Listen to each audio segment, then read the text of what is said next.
Are you filled with fear, doubt, worry about the future of our country? Do you feel the urgency to act before it's too late? If yes, then this podcast is for you.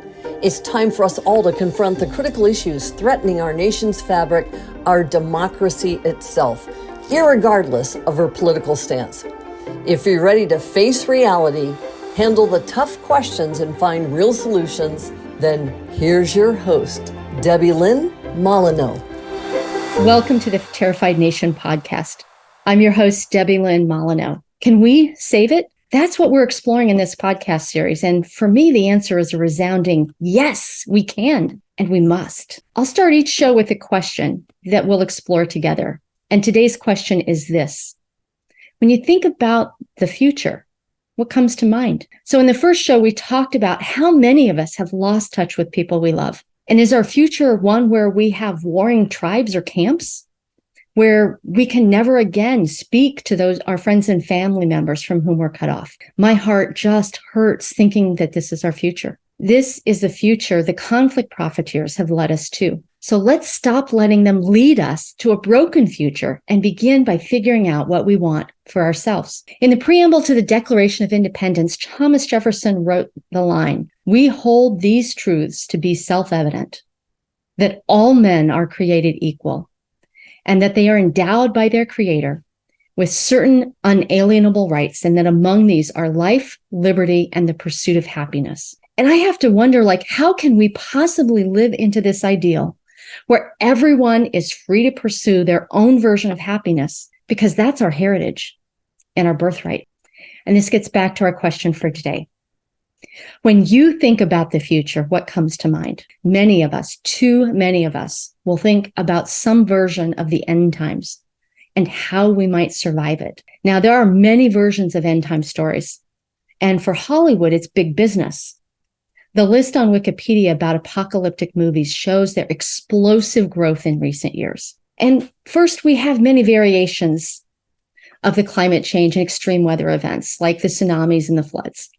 Then Hollywood uses talks about the culture wars, where they're telling us that we're rotting from the inside out from corruption, as did Rome, and we're going to decline and disaster will follow, maybe a nuclear explosion. Then there are the holy wars, where we kill each other over whose religion is more righteous, in an echo of the Crusades. And then there's the story where robots or aliens take over. And of course, there's Armageddon, when Christ comes again. A recent release called Leave the World Behind is getting mixed reviews.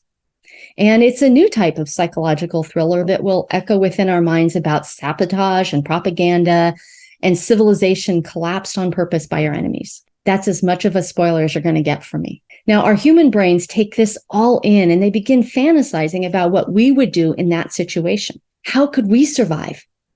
And while this is all very good for the Hollywood folks who like us to spend our money on entertainment, and we need leisure time to be mentally healthy, is this kind of overemphasis on end time stories really good for us? Is it helpful? Or is it feeding our fear and anxiety about the future, given that we subconsciously create that which we think about most? What is a future we actually want? Now, I have my own form of cinema therapy, and it's a list of movies that include what I want: more compassion and kindness.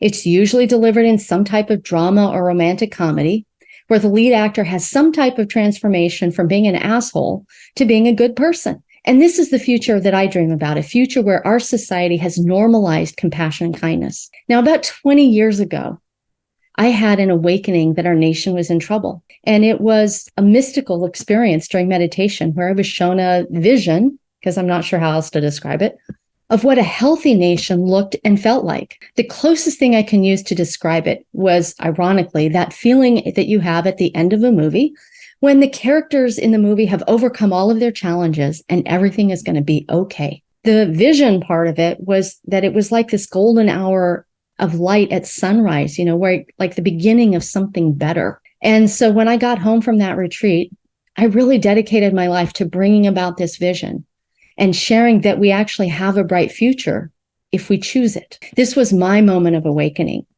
And I'd love to hear from you about when you first knew that our country was in trouble.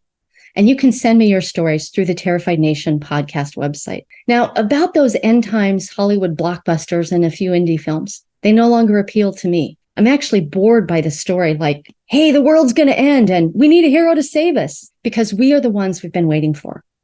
And when we wake up, we begin the journey to save ourselves. And it starts with knowing and analyze the stories that live in our minds. One of my favorite movies is a variation of A Christmas Carol by Charles Dickens. And the storyline, if you're not familiar, is that Scrooge is visited by three ghosts who take him to see his past, his present, and then he gets a glimpse of his probable future. Through this experience, he transforms and saying, I'll no longer be the man I was.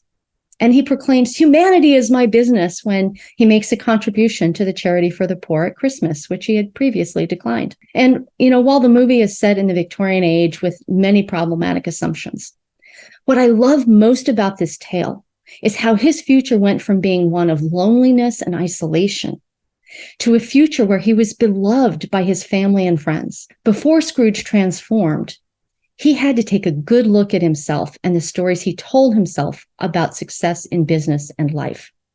And then he could make an informed choice. In the next show, we'll explore how to think about thinking and how to reject the end time stories that don't help us.